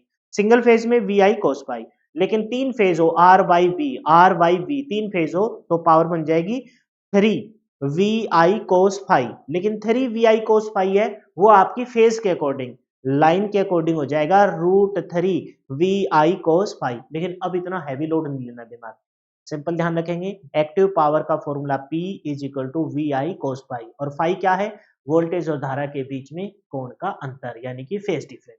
बताइए यहां तक कोई आपको समस्या, तो पहली आपकी पावर खत्म हुई। एक बार जरा मोटा मोटा इसका ओवरव्यू, क्योंकि याद भी तो करना है ना। हमने देखा जी सबसे पहले पावर, कार्य करने की दर को हम पावर कहते हैं, लेकिन वही पावर को हमने पढ़ा तो ऊर्जा की खपत की दर को हम पावर कहते हैं। डीसी परिपथों में इस पावर को बड़े सिंपल से फॉर्मूले से हमने बता दिया, क्या होता है जी वीआई, क्या होता है वीआई। ऐसी परिपथों में हमने तीन प्रकार की पावर, सबसे पहले हमने देखनी है जी एक्टिव पावर। एक्टिव पावर यानी कि आपकी रियल पावर, एक्टिव है वो रियल है, रियल बोल दीजिए, एक्टिव बोल दीजिए, या फिर इसी को बोल दीजिए जी एवरेज पावर। क्या बोलेंगे, एवरेज, औसत पावर। तीनों के हिंदी नाम भी ध्यान रखेंगे। एक्टिव मतलब सक्रिय पावर, रियल मतलब वास्तविक, रियल या ट्रू, एवरेज मतलब औसत पावर। इसको किससे डिनोट किया जाता है, इसको डिनोट किया जाता है सर पी से। प्रतिरोध के द्वारा सर्किट में जो खपत की जाती है वो आपकी एक्टिव पावर होती है। प्रतिरोध के द्वारा वास्तव में विद्युत धारा को उष्मा के तौर पर नष्ट किया जाता है। मतलब कितना सामान आया उसमें से कितने क्रम 700 बराती आ गए, 700 ने जो खपत कर ली, रियलिटी में जो खा गए माल पानी, वही आपकी क्या होगी, आपकी रियल आपकी पावर होगी, एक्टिव पावर होगी। प्रतिरोध के द्वारा उपभोग कर लिया गया उसका उष्मा के तौर, मैंने बताया था ना स्टार्टिंग में कि भाई यहाँ कार्य करने की दर क्या है, जो आपने लोड लगाया है वो उस लोड पे उपभोक्ता युक्ति ने खपत कर, उपभोग कर लिया, खा लिया, कितनी पावर को खा गए। तो प्रतिरोध ने एक्चुअल में, इन तीन प्रकार के एलिमेंट है, रजिस्टर, इंडक्टर, कैपेसिटर, उसमें से रजिस्टर एक्चुअल में खा जाता है, विद्युत धारा को उष्मा के तौर पर नष्ट कर देता है। रियल में कितने बराती आए, भाजी भूजी को नहीं देखना। तो प्रतिरोध के द्वारा जो उष्मा के तौर पर नष्ट किया गया वो आपकी वास्तविक पावर थी, वास्तविक शक्ति थी। फिर इसके अलावा किसी भी ऐसी परिपथ, प्रत्यावर्ती परिपथों में उपभोग की गई शक्ति आपकी वास्तविक शक्ति कहलाती है। इसे P से दर्शाते हैं, P is equal to V I cos phi. Cos phi, phi क्या है, वोल्टेज और धारा के बीच में आपका कोण का अंतर। और इसको किस में मापते हैं, इसको मापते हैं सर वाट में। किस में मापते हैं, सिंपल से बोले तो वाट में, लेकिन बड़ी यूनिट के सेंस में किलोवाट, और बढ़ा जाएंगे तो किलो के बाद मेगावाट। बताइए कोई समस्या आएगी क्या, मेरे ख्याल से तो कोई समस्या आनी नहीं। आगे बढ़ जाए, नेक्स्ट है जी आपका प्रतिघाती शक्ति। कौन सा है जी, प्रतिघाती शक्ति, जिसे आप बोलते हो रिएक्टिव पावर। क्या बोलते हो जी, रिएक्टिव पावर। रिएक्ट करती है भाई, नाम नाम को पकड़ लो। वो एक्टिव को पकड़ा था हमने, जो एक्टिव है वही रियल है और जो रियल है एक्टिव है उसी की हम एवरेज निकालते हैं। तीनों शब्द हो गए। ये जी प्रतिघाती, प्रतिघात। आप बताओ ये जो प्रतिघात शब्द है ये कौन से टॉपिक में आया था? प्रतिरोध वाले में आया था क्या? सर प्रतिरोध वाले में तो आया था विशिष्ट प्रतिरोध, रेजिस्टिविटी। प्रतिघात किस में आया था? सर कैपेसिटर के अंदर भी आया था, इंडक्टर के अंदर। कैपेसिटर के अंदर आया था धारतीय प्रतिघात, इंडक्टर के अंदर आया था प्रेरणीय प्रतिघात। तो ये प्रतिघात है। तो ये प्रतिघात है तो इसका मतलब कहीं ना कहीं किससे लिंक करता होगा? वास्तविक शक्ति से तो लिंक नहीं करता होगा, क्योंकि वास्तविक होता तो प्रतिरोध होता। तो ये किससे लिंक करता है? प्रेरक और आपके किससे? संधारित्र से। पढ़ के देखिए, प्रतिघाती शक्ति को निष्क्रिय शक्ति कहते हैं क्योंकि एक्टिव नहीं है। तो ये क्या कहेंगे? निष्क्रिय। निष्क्रिय मतलब पैसिव। निष्क्रिय मतलब क्या बोलेंगे? निष्क्रिय। एक्टिव है तो सक्रिय है, और निष्क्रिय है तो मतलब पैसिव। पैसिव किसके द्वारा होती है? पैसिव होती है जो आपके इंडक्टर और कैपेसिटर के द्वारा। क्योंकि जो एक्टिव था, जो रियल था, उसी की एवरेज थी और वो प्रतिरोध कर रहा था, धारा को उष्मा के तौर पर नष्ट कर रहा था, उपभोग कर रहा था। प्रतिघाती शक्ति को निष्क्रिय शक्ति भी कहा जाता है क्योंकि यह परिपथों की शक्ति की खपत नहीं है। क्यों नहीं है खपत भाई? क्योंकि प्रतिरोध तो धारा के प्रवाह में विरोध करता है लेकिन धारा को उष्मा के तौर पर नष्ट करता है। इस पूरे सिलेबस के दौरान मैंने ये बात पहली क्लास से आपको समझाना स्टार्ट किया था, क्योंकि मेरे को पता था आगे चल के ये कॉन्सेप्ट बहुत ज्यादा रोल प्ले करेगा। जबकि आपके इंडक्टर और आपके कैपेसिटर, धारा, इंडक्टर क्या करता है?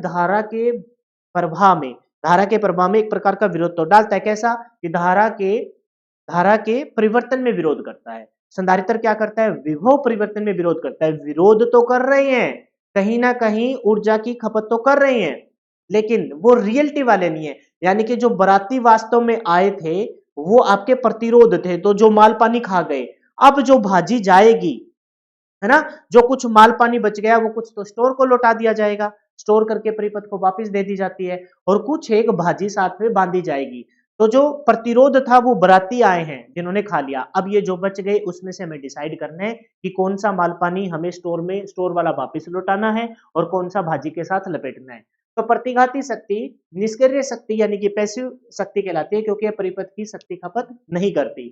शुद्ध कैपेसिटर तथा शुद्ध इंडक्टर प्रतिघाती शक्ति के प्रदर्शित। शुद्ध कैपेसिटर प्रतिघाती शक्ति किससे आती है? तो हम कहेंगे शुद्ध कैपेसिटर और शुद्ध इंडक्टर प्रतिघाती शक्ति, शुद्ध इंडक्टर प्रतिघाती शक्ति को प्रदर्शित करते हैं।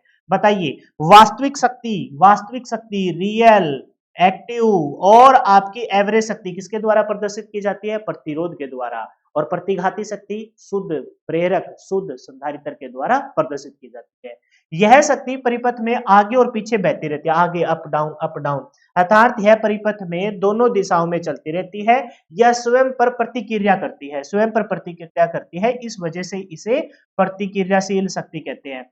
मतलब कि आगे पीछे होती रहेगी, स्वयं पर रिएक्ट। मान लो पहले इसने मान को धारा परिवर्तन, विभव परिवर्तन, एक ने धारा परिवर्तन को रोका, एक ने विभव परिवर्तन को रोका, तो एक दूसरे पे ही ये अपने लड़मड़ के खत्म हो जाएगी। मतलब ये रियलिटी में ऊर्जा को खपत नहीं करे। कोई धारा परिवर्तन को रोक रहा है, कोई विभव, धारा परिवर्तन को कौन रोक रहा है? शुद्ध प्रेरक। विभव परिवर्तन को कौन रोक रहा है? शुद्ध संधारित्र। तो ये परिवर्तन को रोकेंगे तो खुद पे क्रिया प्रतिक्रिया करते रहेंगे, लेकिन रियलिटी में ये आपके ऐसी विद्युत परिपथों में शक्ति की खपत नहीं करते। इसे क्यू से प्रदर्शित करते हैं। इसे किससे प्रदर्शित करते हैं जी? क्यू से प्रदर्शित करते हैं, और इसका मात्रक होता है volt ampere reactive. Volt ampere reactive यानी कि इससे किसे? Volt ampere reactive. तो ये तो हो गया जी सिंपल बेसिक सा, बड़े मात्रक के तौर पर किलो वोल्ट एम्पियर रिएक्टिव। ये फुल फॉर्म पेपर में पूछी गई है। किलो के बाद लिखना चाहो तो लिख सकते हो, वैसे किलो से काम चल जाएगा। मेगा वोल्ट एम्पियर रिएक्टिव, लेकिन किलो वाला ध्यान रखना, किलो वाला ही ध्यान रखना। ये वाला तो आप इग्नोर भी कर सकते हो, इसको छोड़ भी सकते हो। कौन सा ध्यान रखना है? तो वोल्ट एम्पियर रिएक्टिव में आपको किलो वाला बोल रहा हूँ। राजस्थान में ऐसा बोलता है, 5 किला आला ले आइया, 5 किला आलू ले आना। 5 किला मतलब कि सिंपल से वे में नहीं कहते कि किलो ले आना, 5 किला आलू ले आए ना, 5 किला। तो 5 किला का मतलब है कि भैया किलो वोल्ट। बेसिक क्या है? वोल्ट एम्पियर रिएक्टिव, लेकिन बड़े तौर पर किलो वोल्ट एम्पियर रिएक्टिव। और किसे प्रदर्शित करते हैं जी? क्यू से। तो क्यू इज इक्वल टू क्या कहेंगे? V I sine theta. पहले क्या था? एक्टिव वाले को पी से, P is equal to V I cos phi, और यहाँ Q Q is equal to V I sine phi. Phi क्या है बताने की जरूरत है क्या? नहीं जरूरत है सर, अब पता लग गया। फाई है जी धारा और और वोल्टेज और धारा के मध्य का कोण, वोल्टेज और धारा के मध्य का कोण। चलो यहां इतना रिपीट करने की जरूरत नहीं है, यहां से देखते हैं। आप बताइए, सबसे पहले हमने देखा पी को। पी मतलब क्या है सर? एक्टिव है। एक्टिव बंदा क्या होता है सर? एक्टिव बंदा रियल होता है, 3 बार लिखेंगे इनको। रियल होता है, उसी की सर हम एवरेज निकालते हैं। एक्टिव मतलब सक्रिय है, सक्रिय है वही वास्तविक है, और उसी की औसत निकालते हैं। सर क्यू, क्यू मतलब सर ये पैसिव है। ये क्या है सर? पैसिव है। पैसिव है, पैसिव है, इसका मतलब क्यू मतलब पैसिव है।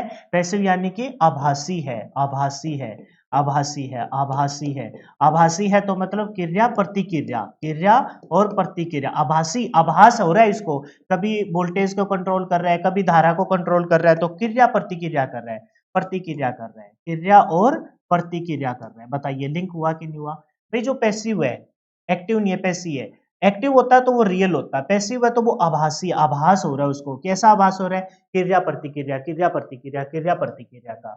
ठीक है, ये किसके द्वारा होती है सर? ये अपने रजिस्टर के द्वारा होती है। किसके द्वारा होती है? रजिस्टर के द्वारा। वास्तव में आपकी धारा को ऊष्मा के तौर पर नष्ट करता है। ये किसके द्वारा होता है जी? ये होता है जी शुद्ध शुद्ध शुद्ध शुद्ध आपके इंडक्टर के द्वारा, शुद्ध आपके इंडक्टर के द्वारा जो धारा परिवर्तन का विरोध करता है। शुद्ध ही सर आपके कैपेसिटर के द्वारा, कैपेसिटर के द्वारा जो वोल्टेज परिवर्तन का विरोध करता है। Sir P is equal to, हमें पता है कि इसको हम वाट में मापते हैं, तो बड़ा इस क्या हो जाएगा? किलोवाट हो जाएगा, और बड़ा क्या हो जाएगा सर? मेगावाट हो जाएगा, और बड़ा क्या हो जाएगा? गीगावाट। सर क्यों इसको मापते हैं क्या? Volt ampere reactive, volt ampere, V A R, V I R है मेरा नाम वैसे तो, V A R volt ampere. मेरा नाम होता तो आपका रियल होता, लेकिन मेरा नाम तो नहीं है। V I R voltage, inductor, धारा बोल देते हैं कि है ना, इंडक्टर तो क्या बोलेंगे, वोल्टेज, आपका करंट और आपका resistance, V I R, ohm loss, Ohm's law. लेकिन ये तो वास्तविक नहीं है, वास्तविक नियम में तो वीर नहीं है, वार है, var. Voltage ampere reactive, voltage ampere reactive, और बड़े बोलेंगे तो kilo volt ampere reactive. Formula बताओ सर। सर इस पी का जो फॉर्मूला है वो है V I cos phi, power factor cos phi, power factor cos phi, आगे चल के पता लगेगा। क्यू इज इक्वल टू क्या है सर? वी आई कोस की जगह काटा मारेंगे, क्या आ जाएगा? साइन फाई, क्या आ जाएगा? Sine phi.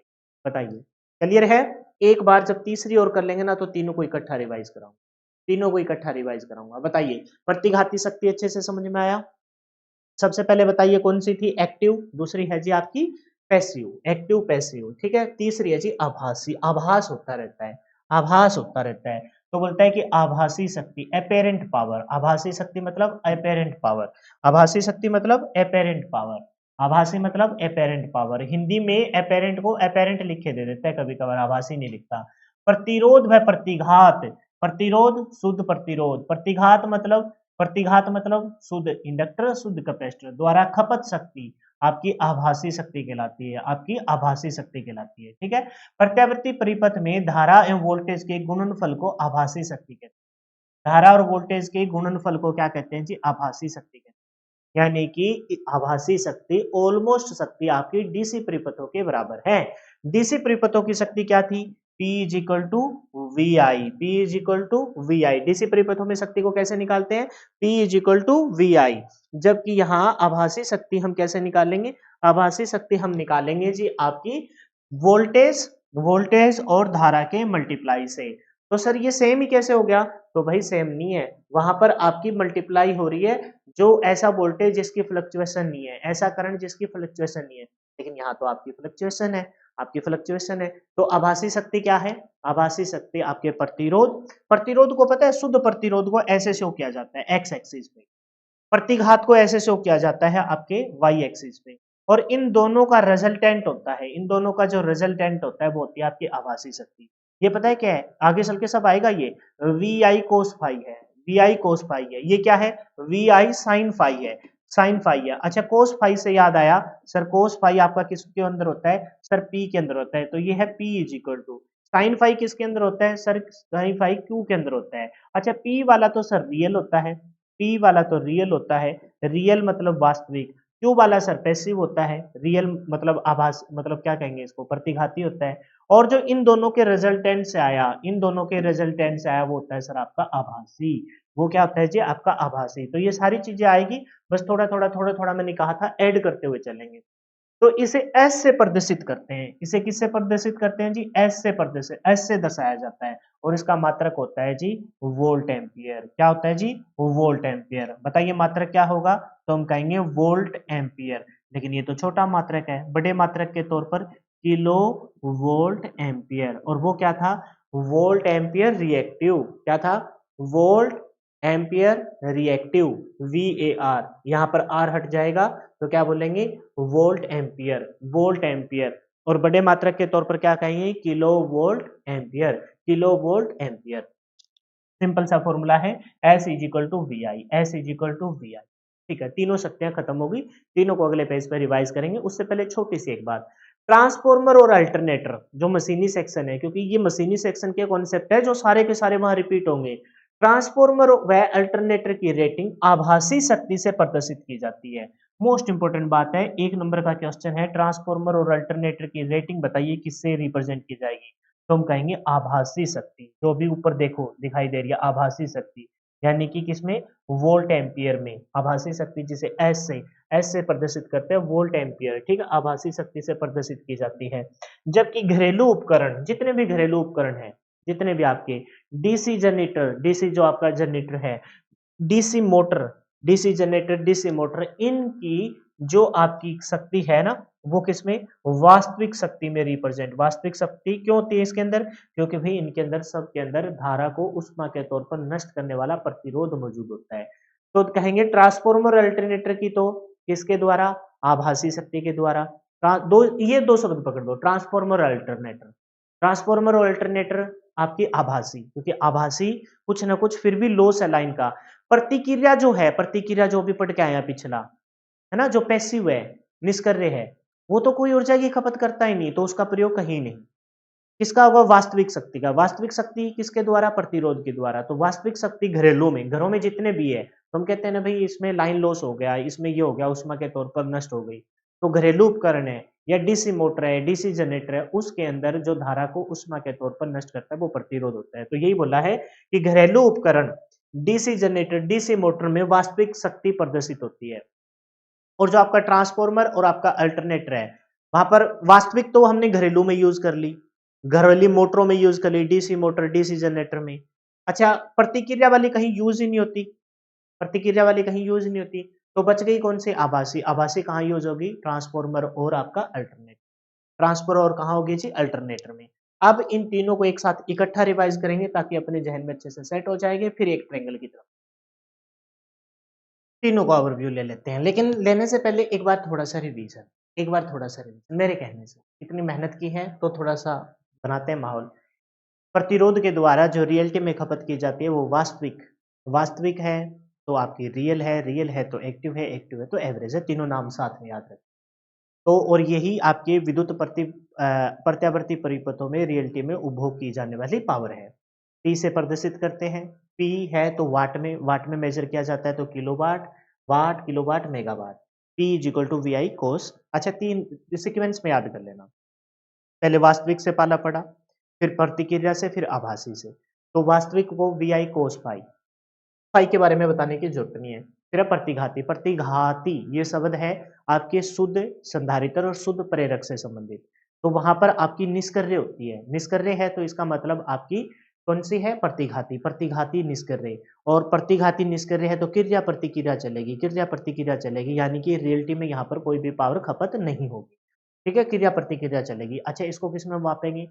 वो मापेगी वाट में। वाट वाली को, वास्तव वाली तो वाट है, वाट में वास्तव में मापते हैं। रियलिटी में पावर को किस में मापते हैं? वाट में मापते हैं। जूल पर सेकंड या वाट में मापते हैं, तो उसका तो मात्रक अलग ही होगा। अब ये है जी प्रतिघाती, क्रिया प्रतिक्रिया, तो volt ampere reactive, volt ampere reactive, volt ampere reactive. किसे डिनोट करते हैं? क्यू। पावर है तो पी से डिनोट करेंगे, बाकी बच्चे को क्यू से, किसी को एस से, है ना, इसको क्यू से। Q is equal to V I sine five, V I sine five. ये है जी आपकी कौन? आभासी। जो आपकी वास्तविक प्रतिरोध ने, और जो आपकी प्रतिघाती संधारित्र है उसका रिजल्टेंट है ये। तो क्या बोला है, प्रतिरोध व प्रतिघात द्वारा खपत शक्ति आभासी शक्ति, कुल मिला के जो रिजल्ट निकलेगा वो आभासी शक्ति है। आभासी है तो एस से डिनोट करेंगे।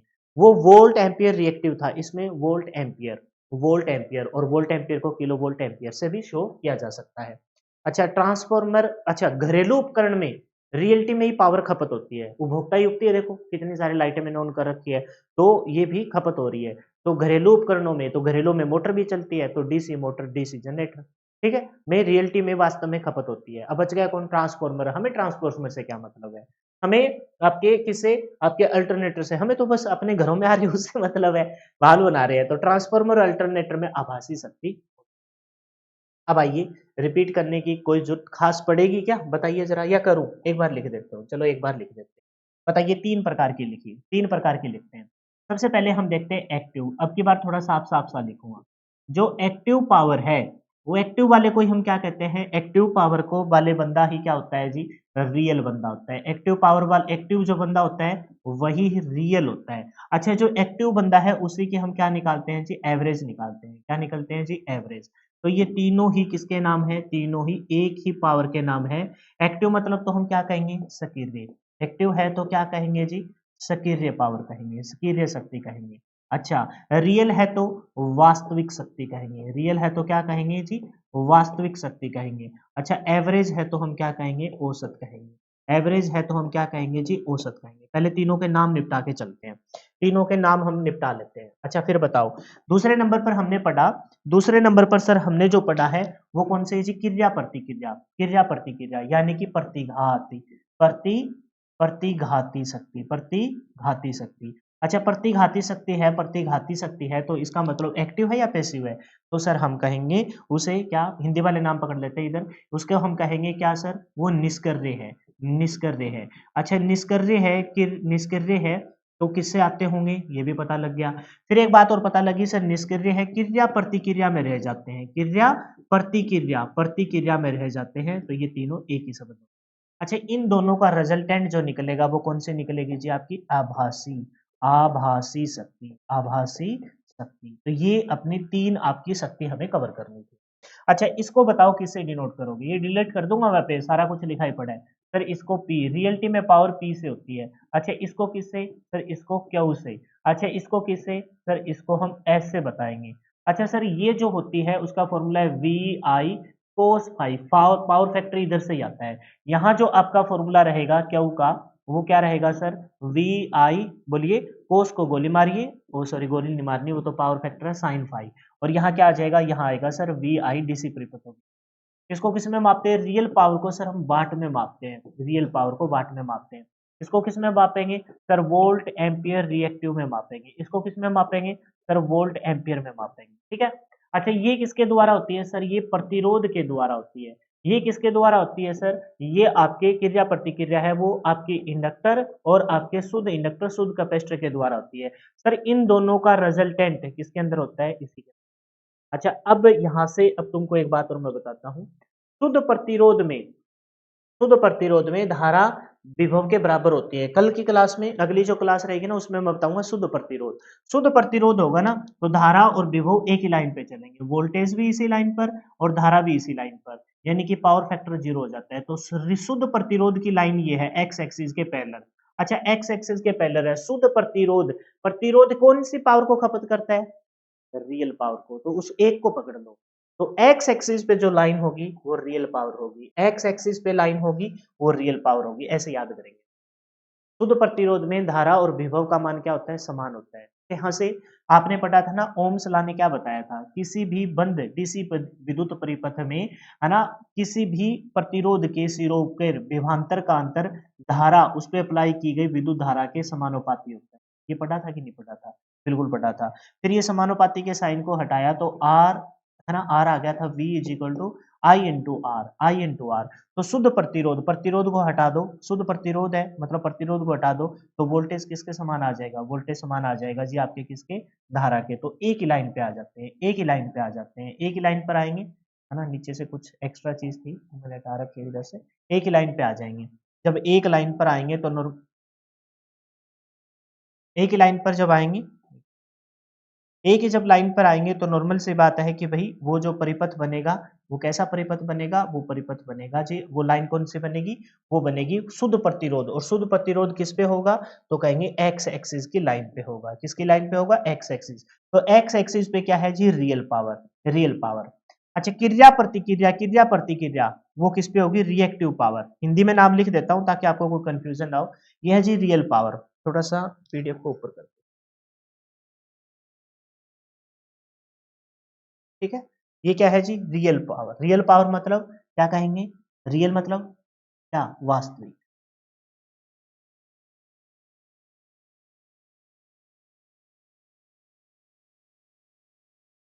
वास्तविक शक्ति किसमें मापते हैं, डब्ल्यू में। अच्छा, रिएक्टिव पावर, रिएक्टिव मतलब क्रिया प्रतिक्रिया, आभासी जो आपकी निष्क्रिय थी। तो ये क्या है जी आपकी, ये है जी आपकी प्रतिघाती।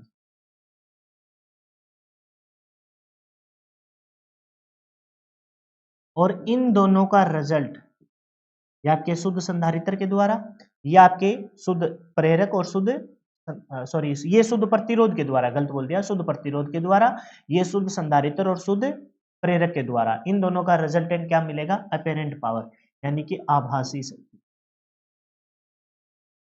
तो बताइए, तीनों शक्ति को ट्रायंगल के तौर पर जब रिप्रेजेंट करते हैं तो बन जाती है जी शक्ति त्रिभुज। क्या बन जाती है जी, शक्ति त्रिभुज। तो बोला है कि वास्तविक शक्ति, वास्तविक शक्ति, प्रतिघाती शक्ति व आभासी शक्ति के मध्य के संबंध को, वास्तविक शक्ति, वास्तविक शक्ति, आभासी शक्ति व प्रतिघाती शक्ति, वास्तविक शक्ति, प्रतिघाती, वास्तविक शक्ति एक्स एक्सिस पे, वाई एक्सिस पे प्रतिघाती शक्ति, वास्तविक शक्ति, प्रतिघाती शक्ति और आभासी शक्ति के बीच के संबंध को हम क्या कहते हैं जी, हम क्या कहते हैं, पावर ट्रायंगल कहते हैं। क्या कहते हैं जी, पावर ट्रायंगल कहते हैं। तो पावर ट्रायंगल के बारे में जान दें, तो पावर ट्रायंगल के रिगार्डिंग सबसे पहली बात तुमको क्या ध्यान रखनी है कि सर एक्स एक्सिस पे, एक्स एक्सिस पे जो लाइन आएगी, एक्स एक्सिस पे जो लाइन रहेगी वो किसकी रहेगी जी, आपके शुद्ध प्रतिरोध की, शुद्ध प्रतिरोध। तो शुद्ध प्रतिरोध वाले कौन से, शुद्ध प्रतिरोध कौन से पावर को खपत करता है, वास्तविक शक्ति को। वास्तविक मतलब रियल है, रियल वाला ही एक्टिव होता है और एक्टिव वाले की एवरेज निकालते हैं। इस पे कौन सी रहेगी, आपकी प्रतिघाती। प्रतिघाती मतलब जिसमें आपके अंदर कौन होता है, शुद्ध संधारित्र और आपका शुद्ध प्रेरक, ये प्रतिघाती। ये आगे भी चल के काम आएंगे, ध्यान से पढ़ लेना इनको। आगे चलकर मैं सर्किट कराऊंगा, शुद्ध प्रतिरोधक, शुद्ध इंडक्टर, शुद्ध प्रेरक, है ना। फिर आपको बताऊंगा आरसी, आर एल सी, ये सारे सर्किट कराए जाएंगे, तो इनको ध्यान से पकड़ लीजिए। यहाँ आपका प्रतिरोध, शुद्ध प्रतिरोध, ये आपके इंडक्टर और कैपेसिटर के लिए। तो इंडक्टर और कैपेसिटर की कौन सी थी, प्रतिघाती। तो शुद्ध प्रतिरोध, शुद्ध आपके इंडक्टर कैपेसिटर, और यहाँ इन दोनों का रिजल्टेंट। तो ये होगी वास्तविक, ये होगी जो आपकी आभासी, नो सॉरी, ये वास्तविक, ये हो गया आपकी प्रतिघाती, और ये होगी जी आपकी आभासी। तो बताइए, इसको रियल वाली है, अच्छा इसको किससे शो किया जाएगा, इसको पी से शो किया जाएगा। लिख दो इसके अंदर, ये फाई है, ये इन दोनों का रिजल्टेंट क्या है, इन दोनों का रिजल्ट, इन दोनों के फाई एंगल बन गया, इसी से कोस फाई निकलेगा। ये वाली पावर किस में शो की जाती है जी, पी में। किसमें, पी से। ये वाली किससे शो की जाती है सर, क्यू से। और ये वाली किससे शो की जाती है जी, एस से। ऐसे भी तुम ध्यान रख सकते हो कि ये वाली जो पावर है वो किससे शो की जाएगी, ये वाली शो की जाएगी जी पी से। पी है ये, पी मतलब वास्तविक शक्ति। ये क्यू, क्यू मतलब प्रतिघाती शक्ति। और ये क्या है जी, एस, एस मतलब आपकी आभासी शक्ति। क्लियर है भाई। अब आइए इनके फॉर्मूले पे देखते हैं। एक्टिव पावर, एक्टिव पावर के लिए हमने क्या फॉर्मूला बनाया है, एक्टिव पावर के लिए P, P is equal to क्या था, V I cos phi, V I cos phi. Reactive power Q is equal to V I cos phi. और तीसरा है जी अपेरेंट पावर, और अपेरेंट पावर के लिए अपना फॉर्मूला क्या है, अपेरेंट पावर के लिए अपना फॉर्मूला है S is equal to V I, S is equal to V I. तो ये है जी आपकी कौन सी, शक्ति त्रिभुज। तो शक्ति त्रिभुज में अब तुमको पीछे की तीनों डेफिनेशन को इस शक्ति त्रिभुज से बताना हो तो बताइए कैसे बताओगे, बता दोगे कि नहीं बताओगे, पहले तो ये बताओ। सबसे पहले हम देखेंगे इस लाइन पे, यहाँ है आपकी प्रतिरोध के द्वारा खपत की गई रियलिटी में आपकी पावर, शक्ति। तो यहाँ कौन सी आ जाएगी, एक्टिव पावर। फिर आपके कौन है, दो एलिमेंट आपके इंडक्टर और कैपेसिटर, उसके द्वारा खपत की गई कौन सी होती है जी, प्रतिघाती शक्ति, इधर आ जाएगी। इन दोनों का रिजल्टेंट आभासी, इसको पी से, इसको क्यू से, उसको एस से। पी क्यू एस, ये पी किसके, V I cos phi, Q is equal to V I sine phi, और ये हो जाएगा जी आपका वी आई। अच्छा, इसको किस में मापते हैं बताना जरा। सर इसको मापते हैं, वहां तो लिख ही रखा है लेकिन यहाँ लिख देता हूँ। सर इसको मापते हैं हम वाट में, यूनिट लिख रहा हूँ इनकी, ध्यान से देखना। इसको मापते हैं जी हम वाट में, किसमें मापते हैं, बहुत ही बड़ा। चलो थोड़ा सा छोटा करके इनके मात्रक लिखता हूँ, थोड़ा सा माहौल बन जाएगा। इसको मापते हैं सर हम वाट में, किसमें मापते हैं, वाट में। इसको मापते हैं सर हम किसमें, सर वोल्ट एम्पियर रिएक्टिव। और इसको मापते हैं सर वोल्ट एम्पियर में, वोल्ट एम्पियर में। ऐसे तुमको सारी चीज ध्यान रखनी है, सारी चीज इनके नाम वगैरह ध्यान रखने हैं। अच्छा इसका नाम बताओ, ये रियल है, रियल है तो एक्टिव है और एवरेज है। ये क्या है जी, प्रतिघाती, पैसिव है, क्रिया प्रतिक्रिया है। ये क्या है जी, आभासी, अपेरेंट। ठीक है, तो ओवरऑल आपको मैंने अच्छे से सिखा दिया। मेरे ख्याल से तो अब आपको यहाँ दिक्कत आएगी नहीं। उसके बाद हम यहाँ कंपेरेटिवली देखेंगे, कंपेरेटिवली देखेंगे, बहुत काम का है। ये सोच लेना कि भाई अगर ये तुम लोगों ने याद कर लिया ना, तो आगे चलकर आपको जरा से भी दिक्कत नहीं आएगी। कहाँ, जब हम आपके मोटर्स के अंदर आएंगे। हालांकि सारा कुछ मैं अभी बता के आया हूं, इनमें से ऑलमोस्ट सारी बात आपको आती हुई मिलेगी, ऑलमोस्ट सारी। पहले में इनके लिखते हैं। वास्तविक शक्ति को किससे डिनोट करते हैं जी, पी से डिनोट करते हैं। प्रतिघाती शक्ति को किससे डिनोट करते हैं सर, क्यू से। आभासी शक्ति को किससे डिनोट करते हैं, एस से। ठीक है, ये इनके पहले लिख दिए मैं। अब इन सब के डीसी परिपथों के अंदर वास्तविक शक्ति को कैसे लिखते हैं, प्रतिघाती शक्ति को कैसे लिखते हैं, और आभासी शक्ति को कैसे लिखते हैं, सबके यूनिट में सारी चीजें यहाँ लिखने वाला हूँ। और बड़ा काम का ये रहने वाला आपके लिए। ठीक है,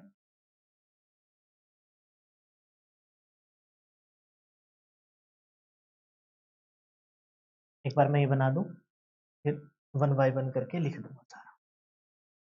ये वाली लाइन तो मैं ऐसे ही पूरी करूंगा, क्योंकि डीसी परिपथों में प्रतिघाती और आभासी तो होती नहीं, पावर होती है।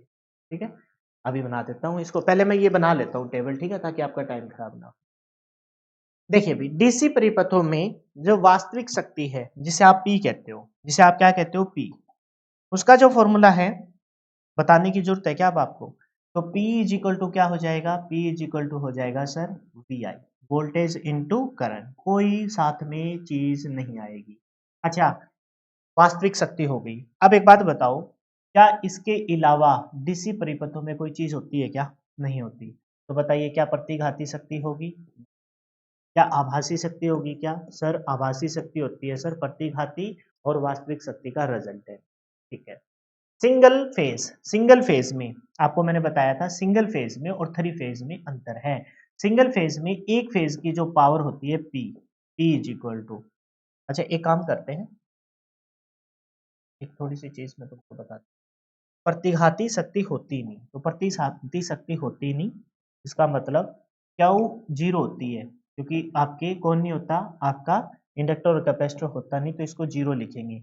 और इन दोनों का रिजल्टेंट तो कुछ आएगा ही नहीं, फिर ऐसे बनाएंगे थोड़ा माहौल, क्योंकि वहां आपके रजिस्टर इंडक्टर है नहीं, डीसी के अंदर रजिस्टर इंडक्टर है नहीं, तो आपकी क्यू तो होगी नहीं, क्यू होगी नहीं, तो कोई भी आपकी आभासी बन नहीं सकती। ठीक है, सिंगल फेज में आपकी P is equal to, single phase के लिए P इज इक्वल टू क्या होगा, वो होगा जी, अभी बता के आया हूँ, P is equal to VP। जब देखा रियल पावर होती है, वास्तविक पावर होती है, तो P इज इक्वल टू क्या होता है, cos phi. P is equal to क्या होता है जी, कोस फाई। कोई शक इसमें, कोई शक नहीं है।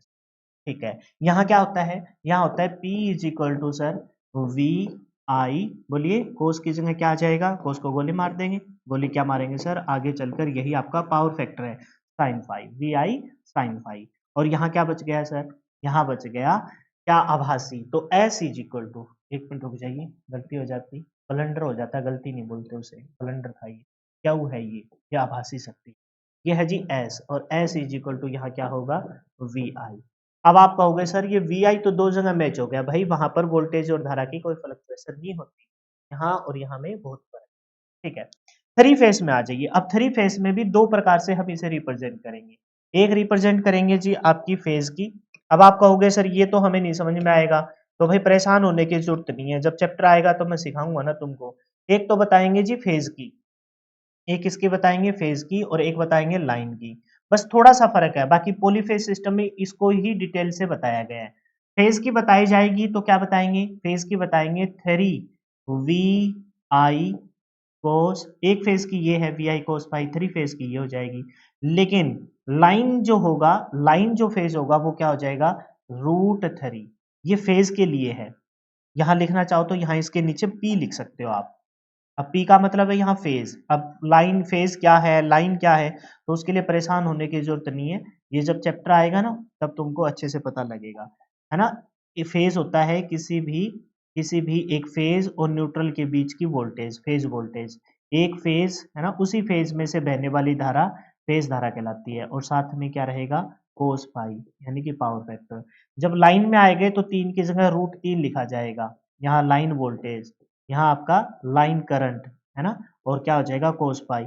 अब तुम ना ऊपर वाली ये तो ध्यान रख सकते हो, इसके लिए परेशान मत होना, तुम्हारा भाई आगे इस चैप्टर में आएंगे तब अच्छे से बताएंगे। ठीक इसी प्रकार से यहाँ आपकी क्या हो जाएगी, Q is equal to same की सेम कंडीशन रहेगी। क्या, जब फेज के लिए बताया जाएगा तो क्यू इज इक्वल टू क्या बोलेंगे, अब लिखने की जरूरत नहीं, सीधा लिख दूं, Q is equal to phase voltage, बताइए, line voltage, line current, phase voltage, phase current, और साथ में क्या रहेगा, साइन फाई रहेगा। और यही आपकी लाइन के लिए बताई जाएगी तो √3 लाइन वोल्टेज, लाइन करंट, और साथ में क्या रहेगा, साइन फाई रहेगा। यहाँ पर देखने की जरूरत नहीं है, यहाँ पर सेम की सेम रहेगी, यानी क्या रहेगी, वी आई, क्या रहेगी जी, वी आई, क्योंकि यहाँ पर आपकी ये नहीं बदलती है, ये नहीं बदलती है, ये सेम की सेम रहेगी, चाहे आपका सिंगल फेज का हो चाहे आपका 3 फेज का हो। तो हम क्या बोलेंगे, √3, सिंपल बोलेंगे तो क्या बोलेंगे, 3 वी आई। और जब 3 फेज का बोला जाएगा तो लाइन के लिए 3 phase voltage, line phase current, √3, बोलिए, phase voltage, line voltage, phase नहीं लाइन, लाइन वोल्टेज। तो सर फर्क क्या हो गया, बस फर्क यही है कि फेज में है तो 3 और लाइन में है तो √3, लाइन वोल्टेज। और आपका बताइए वास्तविक शक्ति का मात्रक क्या है, तो हम कहेंगे सर वाट, क्या कहेंगे, वाट। बड़े मात्रक किलोवाट, मेगावाट। बताइए प्रतिघाती शक्ति का मात्रक क्या है, तो प्रतिघाती शक्ति किसमें मापते हैं सर, क्या, बोलिए, volt ampere reactive, kilo volt ampere reactive, इसको वोल्ट एम्पियर या फिर किलो वोल्ट, इनको कंपैरेटिवली ऐसे ध्यान रखना है। और मैं तुमको विश्वास दिलाता हूँ कि यहाँ से एक क्वेश्चन आज की क्लास में तुम्हारा श्योरिटी के साथ कवर हो गया, और पक्का का पक्का आपके एग्जाम में यहाँ से पूछ लिया जाएगा कि वास्तविक शक्ति का मात्रक क्या है, आभासी शक्ति का मात्रक क्या है, और प्रतिघाती शक्ति का मात्रक क्या है। इसी से अगली क्लास में हम देखेंगे जी क्या, आपके पावर फैक्टर। अब ये एक लास्ट छोटा सा पावर फैक्टर को कल की क्लास में करेंगे। एक छोटी सी बात पढ़ लीजिए, शुद्ध शुद्ध प्रतिरोधी परिपथ में प्रतिघाती शक्ति शून्य होती है। अभी मैंने बताया कि एक्स एक्सिस पे लाइन कौन सी होती है, एक्स एक्सिस पे वो लाइन होती है जिसमें शुद्ध प्रतिरोध हो। तो शुद्ध प्रतिरोध में प्रतिघाती शक्ति शून्य हो जाएगी, ये शून्य हो जाएगी, बस ये एक्स एक्सिस की लाइन होगी शुद्ध प्रतिरोध में।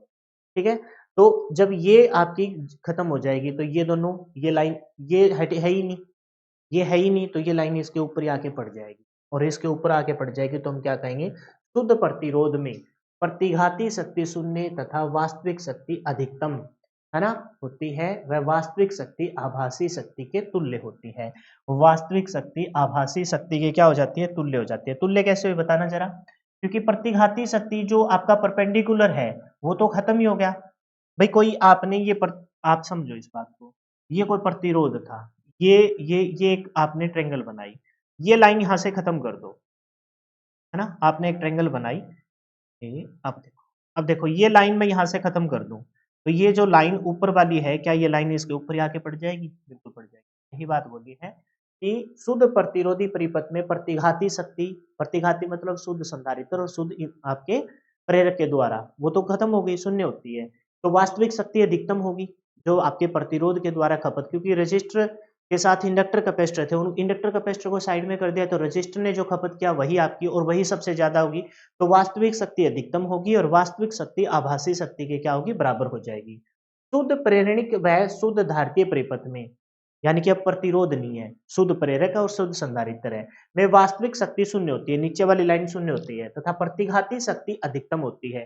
वह प्रतिघाती शक्ति आभासी शक्ति के तुल्य हो जाती है। अब सुनो, ये वाली लाइन, ये वाली लाइन, ये आपकी प्रतिरोध वाली लाइन है, इसको हटा देंगे, ये है ही नहीं, ये लाइन है ही नहीं, नीचे वाली लाइन है ही नहीं। अब बताओ, ये लाइन क्या इस लाइन के इधर आके, ये जो लाइन है, ये वाली लाइन है, ये वाली लाइन अब यहाँ से हटके क्या इधर ही नहीं आ जाएगी, ये इसके ऊपर नहीं आ जाएगी।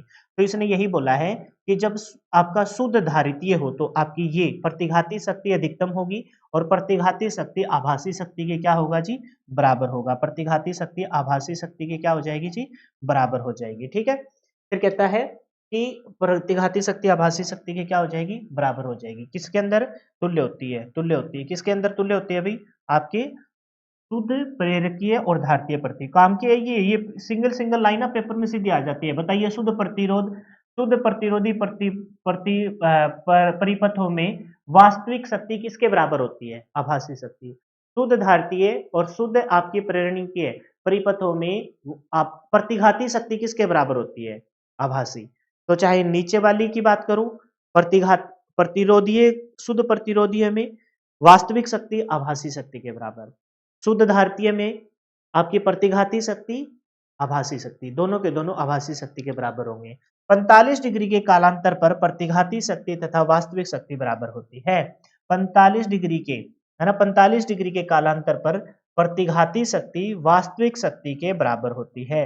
प्रतिघाती शक्ति वास्तविक शक्ति के क्या होती है, बराबर होती है। ये जो 45 डिग्री का तुमने बना रखा है, ये 45 डिग्री है, तो वास्तविक शक्ति प्रतिघाती शक्ति के क्या होगी, वास्तविक शक्ति प्रतिघाती शक्ति क्या हो। ठीक है, तो ये वाले पॉइंट है ना, ये सारे के सारे पॉइंट ना आपके रिपीट होंगे, फिर से आते रहेंगे, परेशान होने की जरूरत नहीं है, जस्ट तुमको इनको एक बार पढ़ना था और कोई मुश्किल भी नहीं है। कल की क्लास में जब आपको पावर फैक्टर कराऊंगा तो इन्हीं चीजों को एक बार फिर से रिपीट करूंगा। टाइम दिया है, जान पूछ के इस टॉपिक को आज पूरा करना था इस क्लास में, लेकिन मैंने फिर भी रुक रुक के आपको समझाया ताकि याद हो। तो अब याद मिलेंगे, एक बार इस वीडियो को रिवाइज कर लेना, श्योरिटी के साथ आपको याद मिलेगा। फिलहाल के लिए इतना ही। जय हिंद, जय भारत, मिलते हैं नेक्स्ट वीडियो में। Bye bye, take care and wish you all the best for your upcoming exam. कल इस टॉपिक को पूरा करवा दिया जाएगा।